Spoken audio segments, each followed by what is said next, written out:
Hey there, listeners. Welcome to Shit That Goes On in Our Heads, the podcast where we normalize conversations around mental health. That's right. I'm Dirty Skittles, and alongside my amazing co-host, G-Rex, we are here to share stories and tips from our incredible guests. Each episode, we deep dive into struggles and triumphs of mental health, offering practical advice and heartfelt support. Because no one should feel alone in their journey. Join us as we break the stigma and build a community of understanding and compassion. Tune in and let's start talking about the shit that goes on in our heads. 3, 2, 1. Welcome back to another episode of Shit That Goes On in Our Heads. Today, I'm here with my amazing co-host, Dirty Skittles, and we have an amazing guest. Yalda, thank you so much for joining us today. Thank you for having me on. I'm excited. It's an honor. Welcome. I'm so excited to get to know you and hear your story. What are you comfortable sharing with our listeners? I am very open about my mental health journey. So anything goes, I'm happy to share whatever anybody would want to know. And I'm just an open book on this topic because I think that's the only way that we can really make impact and change in this space is by being upfront and honest about what actually goes on in our heads, right? So people can be better prepared and better equipped to deal with it. Yeah. Have you always been as open and honest about mental health in your life? Honestly, when I grew up, I knew people who had mental illnesses. I think I held the same judgments and perceptions as a lot of us had been conditioned to grow up and believe. And so it wasn't really, and I did my schooling in psychology. So I've always been kind of fascinated about this area and I learned a lot, but I can say, and I'm a huge proponent of education and all of that, but I can say nothing taught me the way lived experience did. And once I went through my own journey, it was where I really changed my perception on mental illness. I changed my whole perspective about how I approach it and how I see it.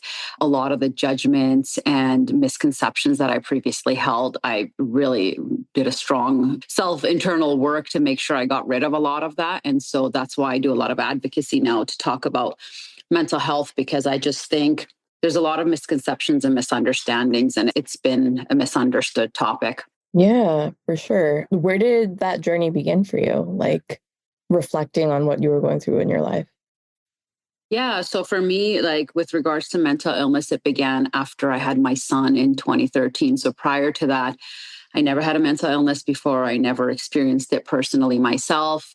And then I had my son. And I remember all throughout my pregnancy just being very scared and fearful, and what now I know to be anxious about the whole concept of giving birth. And it was so scary to me. And I remember people would always ask me, "Oh my God, are you so excited?" I'm like, "Yeah, but I'm just so nervous." And, that happiness that a lot of, most, not every woman will have this, but a lot of women have when they're ready to have a child and they're pregnant and they're excited. I felt none of that. And I was just fear-based.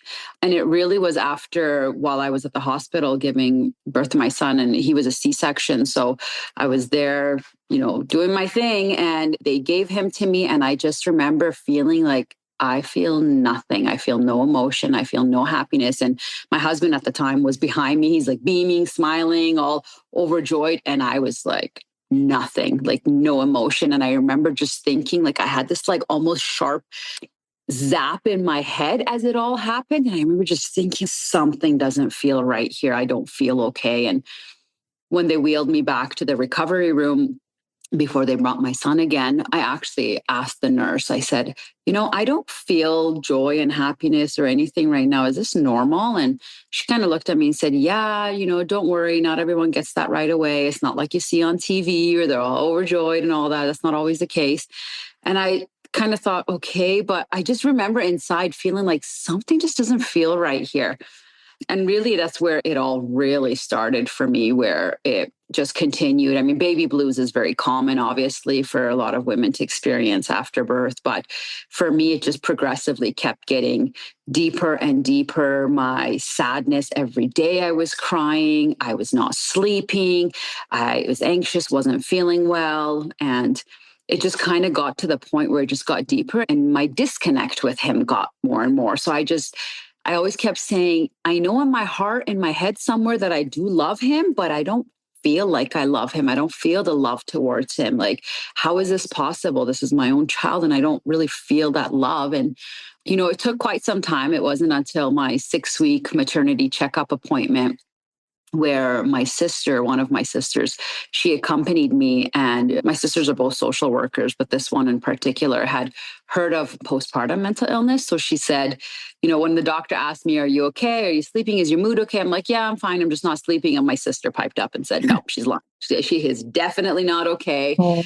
These are some of the things that have been going on. And I remember feeling, oh, you betrayed me. Why did you tell the doctor? But inside, I was so relieved because I was like, oh my God, maybe there's somebody who can help me because everything feels awful right now.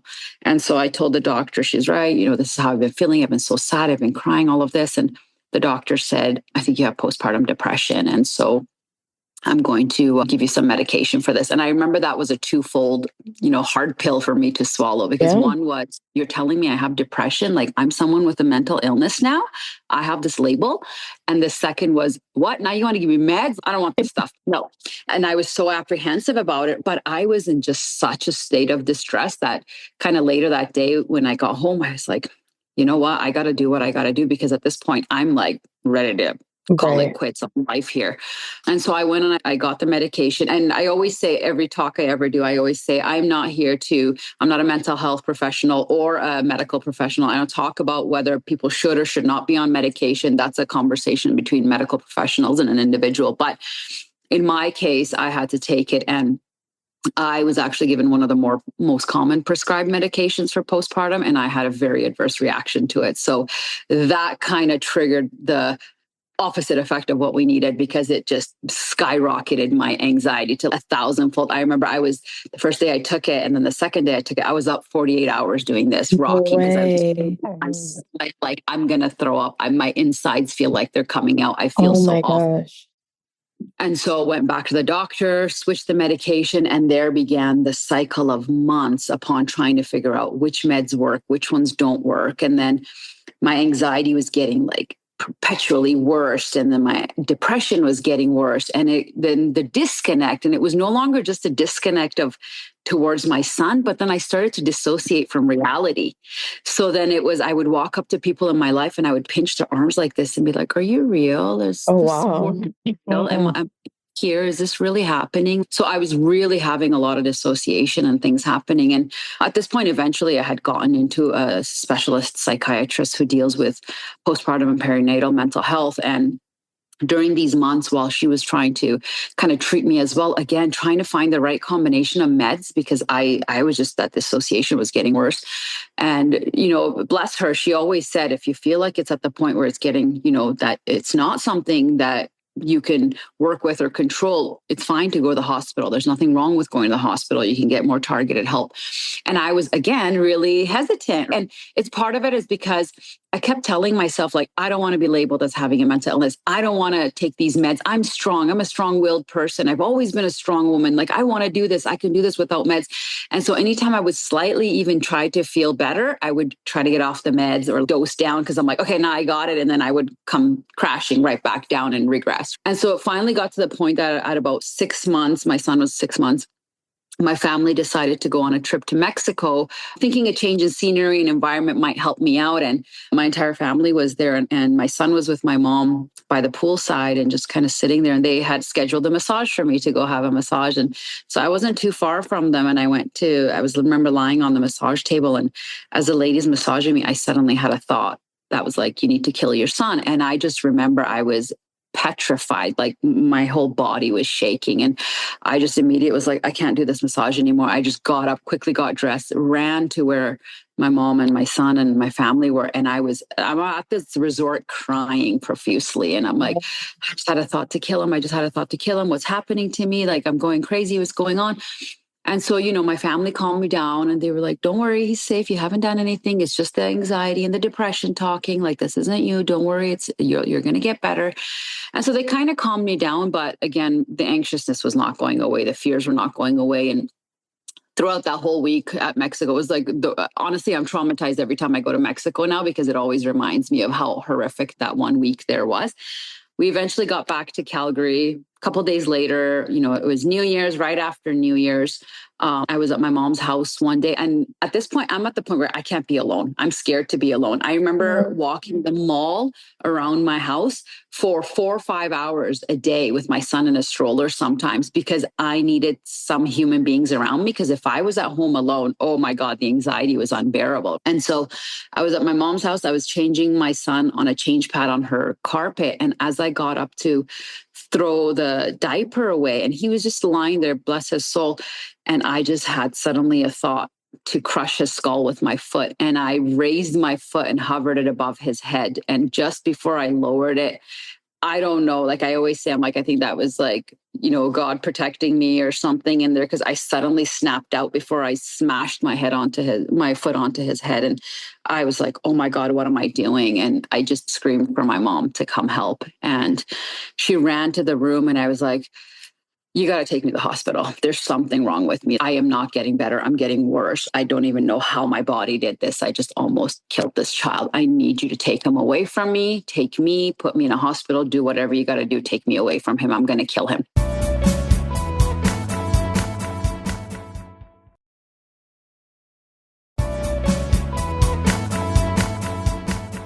And so my mom obviously took my son, called my husband at the time.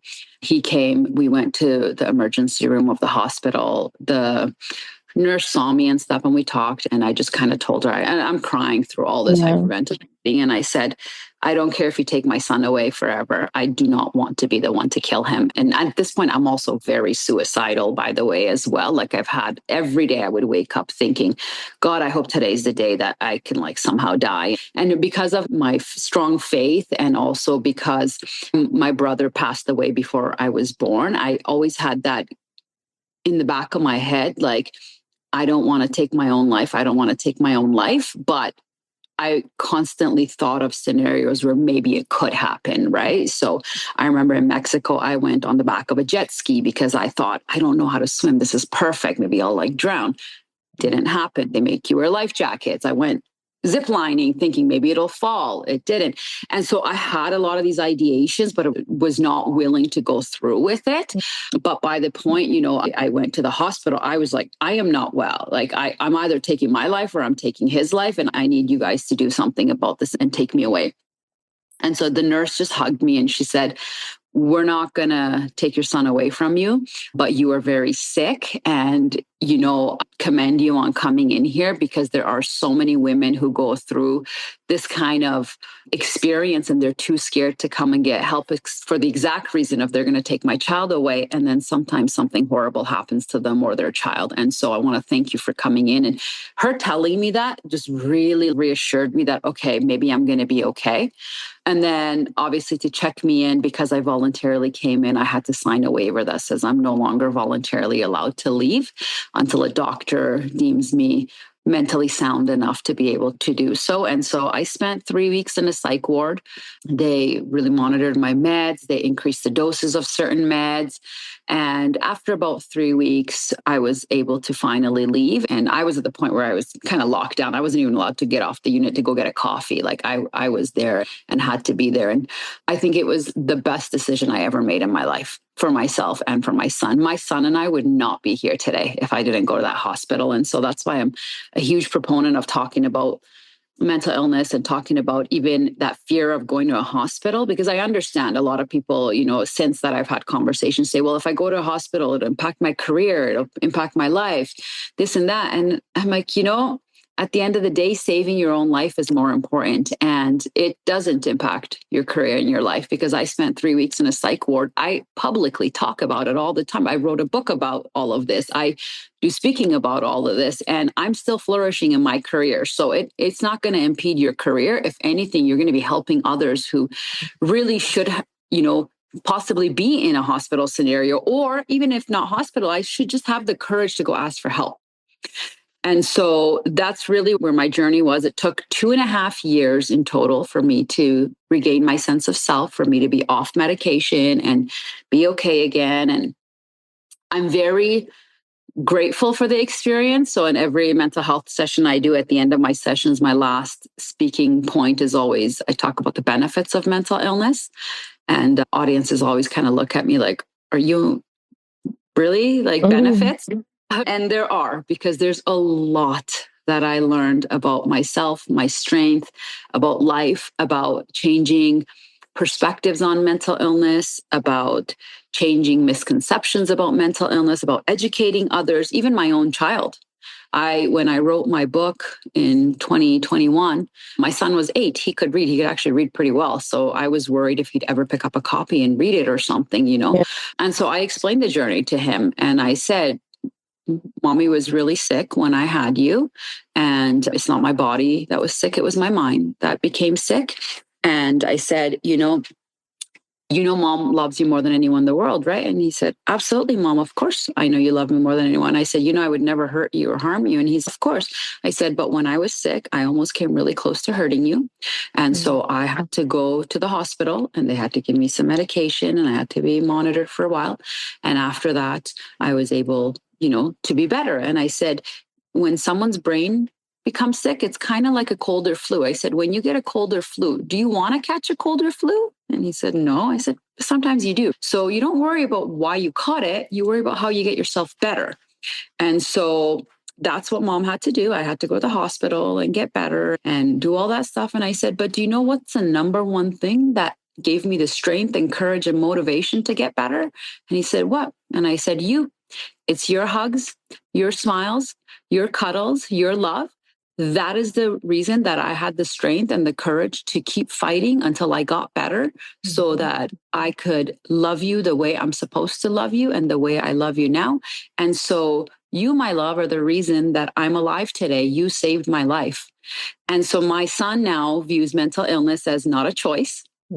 And he knows that in order to help somebody with a mental illness, you show them love and support and compassion, and you don't judge them for why they're going through it because they didn't choose to go through it. And he also feels empowered because he feels like the hero of our story versus someone who's the cause of his mom becoming sick. He actually thinks he's the reason his mom got better. And so learning that came from having a mental illness. Having that perspective came from that. And so I think I'm very grateful for the journey because it also prepared me for later in life when right now things like I'm in perimenopause and mental illness struck me again, right? And anxiety. And this time, instead of being really very sick for 2.5 years, it was almost just 3 months. And then I knew exactly what to do to help myself. And so that is such an invaluable lesson. And yeah, that's where the journey went for me. Wow. First, thank you for talking about this because when I was pregnant with my son, none of my friends or family or anybody I really knew ever shared those feelings. And I would hear about it maybe like in an interview, like a actress had it, but no detail to it. And so for whatever reason, I think I got blessed that my husband was hypersensitive. And so when I had my son, he was like watching me, like making sure I was going to be okay. And is everything all right? And like, he was so afraid that something like that could happen. So he was on the lookout for me on my behalf. And I'm thankful for that because nobody prepares you for that dark reality of this could happen. I think people are afraid to talk about it and don't want to worry the mom or, and no. I think about how many lives could be changed just knowing that ahead of time so that you can recognize those things. So what an amazing story. Like that is incredible that you were able to do that for yourself. Thank you. And stop yourself. Yeah. And I agree with you. I'm a huge believer that yes, it can be a little bit scary if you let a new mom or someone who's pregnant know that this could happen. But I actually think, that saying knowledge is power, knowledge is power. And this is why even whenever I do sessions on mental health, I don't direct it just to moms or women because it's important for everybody to know about this as family members, as partners, as colleagues. So you have an awareness of, hey, if something doesn't seem right, you can kind of step in and get that person to get the support that they need, right? And the thing is, by not talking about the nitty-gritty details of what can really happen, I think you don't do people like it's a disservice to others, right? Because yes, you might hear that a celebrity or somebody had some postpartum mental illness, but what does it really entail? But when you talk about this is what happened as a mother, nobody ever wants to sit there and say, I did not love my own child. Oh my gosh, the judgment that you would receive. And for me, I openly say that I felt no love towards my child at the beginning, not because I'm devoid of emotions and feeling and the ability to love, because I was not well. I was not myself. And so I think really helping people understand that sometimes mental illness happens and it's not a choice. That is the number one thing that if I go to my grave making a difference in this world is for people to understand mental illness is not a choice.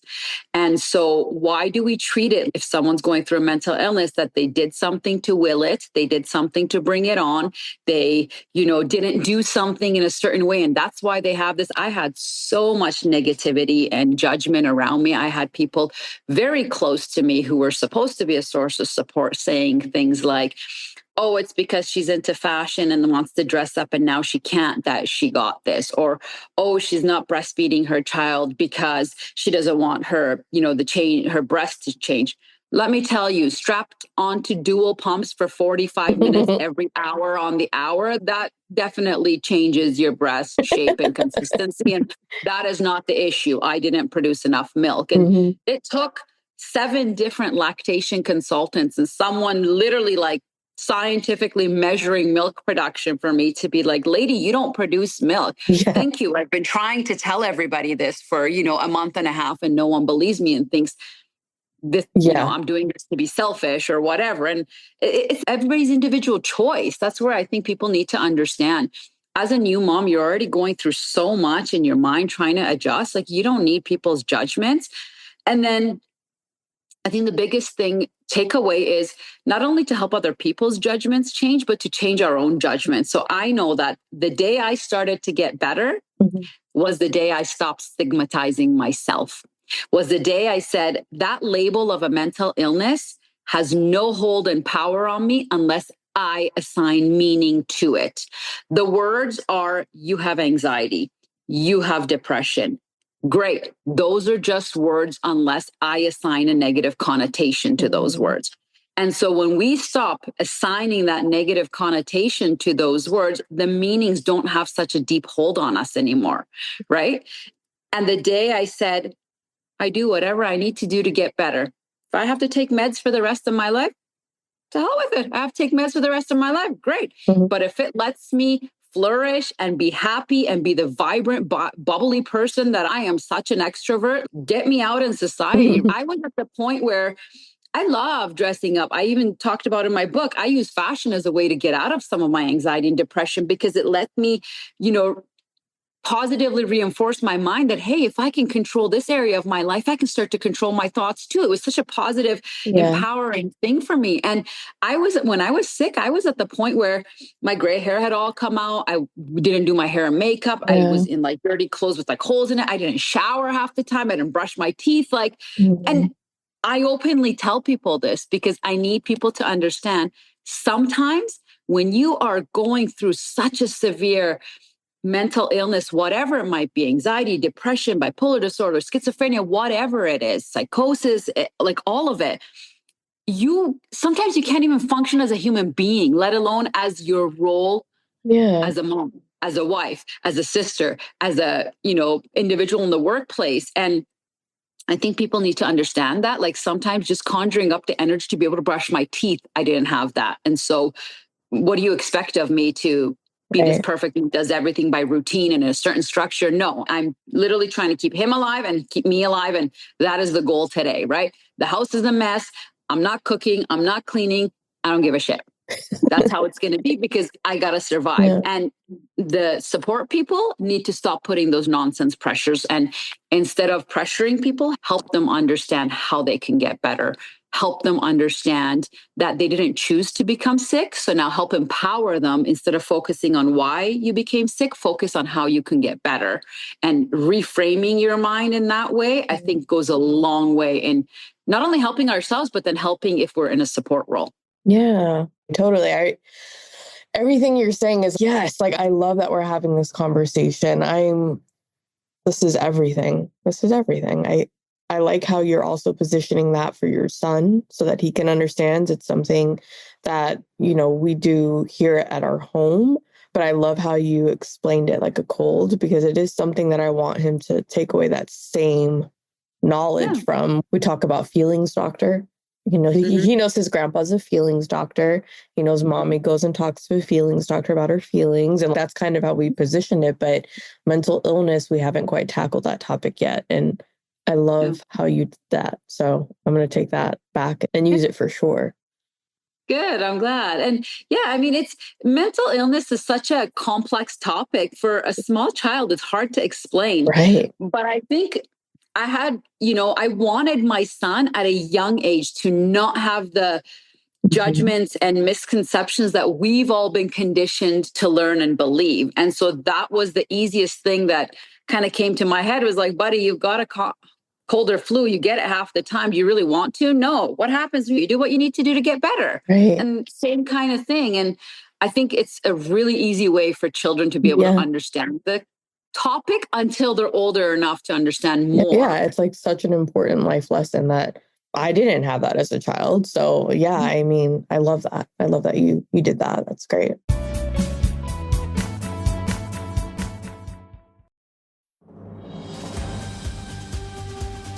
This episode is brought to you by Progressive Insurance. Fiscally responsible, financial geniuses, monetary magicians. These are things people say about drivers who switch their car insurance to Progressive and save hundreds. Because Progressive offers discounts for paying in full, owning a home, and more. Plus, you can count on their great customer service to help you when you need it, so your dollar goes a long way. Visit Progressive.com to see if you could save on car insurance. Progressive Casualty Insurance Company and Affiliates. Potential savings will vary. Not available in all states or situations.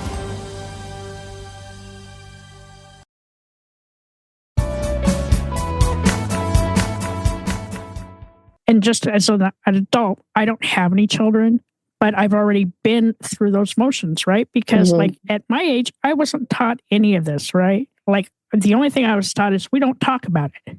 Okay, well, that's all well and good until you wake up on Christmas Day and want to commit suicide. So by us sharing our journeys, we open up somebody else's prison, right? So they do not feel so alone, and they've got some answers, right? They know that there's nothing, they didn't bring this on themselves. It's it's just our minds. Like, we can't control mental health. We can't. It happens. And making, for me, like my big push now is making companies more aware of mental health and making sure that they're taking care of their employees' mental health.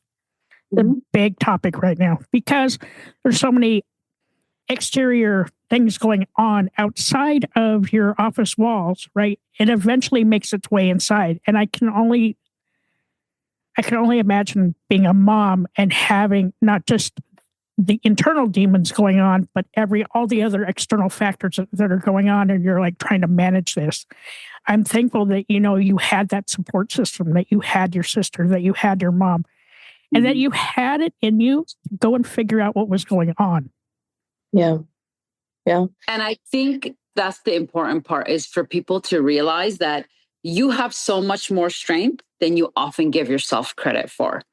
And so when we start to see, I think, again, this is all such conditioning we've all had in previous generations, where we've kind of been taught that if someone's going through a mental illness, they're only from like certain socioeconomic statuses or certain lifestyle choices or only certain types of people or certain demographics.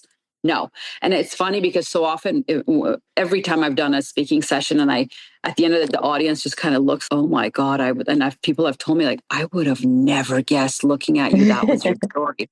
And I'm like, bingo, that's the number one thing that I try to change. There is no face to mental illness. Right. You can't tell. You can't tell who's going through a mental illness.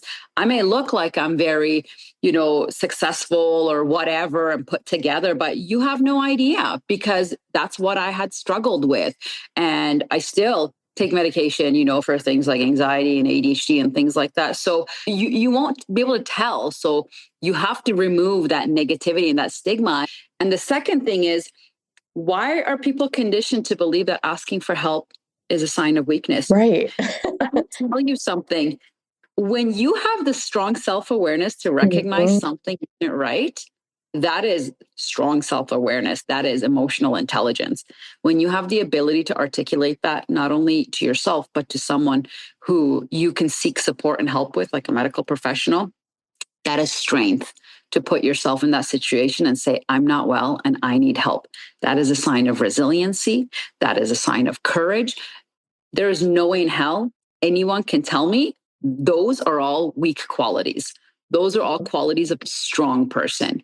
And so when someone is willing to go get help and ask for help, we should celebrate them and say, damn, you are a strong, courageous human being for being willing to do that, versus making them feel like, oh, you're weak because you needed help. No, because it's definitely not a weak thing to do. It takes a lot of courage to do that. Right. Especially when you have grown up with one preconceived notion of what it means. I think that was one of the hardest things. You're also fighting against yourself to admit that I can't fix this. I need help. There is something wrong. I think battling that battle within yourself first is harder than telling a friend or a family member and fighting that. For me, it was harder to fight it within myself and come to an understanding of this is strength, admitting that I need the help. So I can't. Yeah, it's impressive to hear your story. And that was one thing that I kept thinking of, because in the beginning you mentioned how you're like, no, I'm strong. I can do this without medication. I could do this. I could do this. And I'm like, I hope you did find out that you were actually stronger than you ever knew because of the journey you went through and taking the steps you did to get better. So kudos to you. That had to have been hard. Thank you. Yeah, it was hard, but good life lesson. I've been able to do so much good with it since. And my life, like the trajectory of my life, completely changed because of this, for what I think my purpose in this world was. And I am so grateful to this day for that experience, because it is what has allowed me to make a difference. It is what has allowed me to be able to help other people. I've had people in sessions come up to me and say, your session was the reason that I decided to go help so-and-so in my life, because I realized I was not being a proper supportive person and I was actually really tarnishing our relationship. And it's because of your session, I saw mental illness in a different way, and I went and helped this individual. And now our relationship is rebuilt again. Or I've had people message me and say, it's because of your book, I decided to admit to my husband and my family that I'm going through something right now. And I went to get help. And that is the most overjoying thing in the world for me. It's just to know that my going through such a horrific experience was not in vain. Yeah. And I just think it's so important to talk about this stuff and to talk about it openly. I don't like sugar-coated versions of things. I'm a very blunt, upfront kind of person. And I'm like, please, part of my language, don't bullshit people. Right. Don't give them the coated version. Tell them the nitty-gritty, awful parts. Yes, sometimes it's scary, but you know what? It helps. And I always tell everybody that there isn't a single individual in this world who will ever be able to make me feel ashamed or guilty or feel bad for why I went through the experience I did, for why I almost took my own child's life, for why I didn't brush my teeth and have good hygiene, or any of the things that went through, because I didn't choose any of that, but I did choose to do something about it and get help and get better. And so no one can ever make me feel guilt or shame for this experience. And I think if we can help build other people to have that same confidence about themselves and their own experience, that no matter what, don't let anybody make you feel ashamed for the fact that you're going through a mental illness, or you have a lifelong mental illness, or whatever your diagnoses may be. You will do much better in life the second you stop letting other people have that control over you. Yeah, thank you. I love how you've turned your pain into passion or into purpose. Pretty much kind of what I did with the podcast and just my own journey. is I took that really deep pain and turned it into something beautiful. Do I regret that it happened? No, because I wouldn't be where I am today without that and those life lessons. And I'm so thankful for you. I'm so thankful that you're sharing this journey and helping so many people out there. And man, you're amazing. You're so amazing. So are you. I'm so honestly, every time I get to speak with individuals like yourself, where you're just doing something in this space and helping others and helping to share the awareness, I'm so overjoyed and grateful. And like I said at the beginning, it's a pleasure and an honor to be able to be here and speak with both of you, because you are having an impact on so many lives. Even if every podcast session you do, even if it touches one person, what that person does is they take that knowledge and learning and then they share it with somebody in their circle who then one day shares it. And think of how many lives you're saving by allowing people all over the place in this interconnected web of humanity to share this knowledge. And, you're helping somebody somewhere in this world. Yeah, we all are. Look at us. Look at us, ladies. I have a question. Superheroes. Yeah. My question for you, if you could go back in time to a younger version of yourself and give yourself advice, what would you say and how old are you when you go back? Oh, good call. Okay, what would I say? I think my youngest self, where I really could have been aware enough and had enough awareness to know to think differently, would have been probably by the time I was 16, 17. And I would have told myself that you are strong and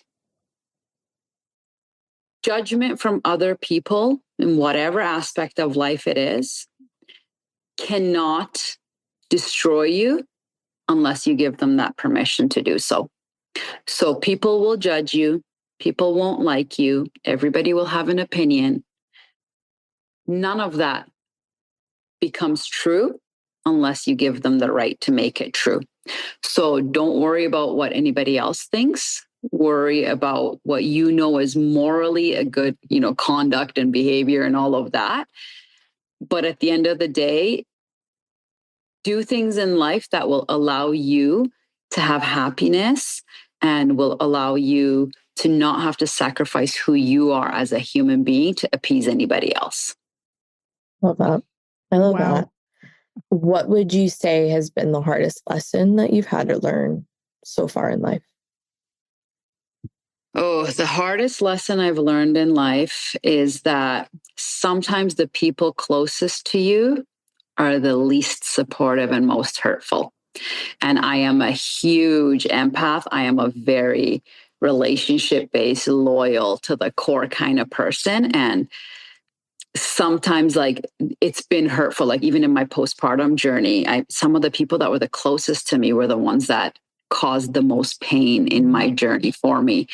And what I learned from it was, while I was so busy, and I don't say don't be upset. One of my closest people that I kind of considered like a sister to me was not there for me when I was sick. And I was friends with this person for more than 15 years at the time. And it was hard. It was hard.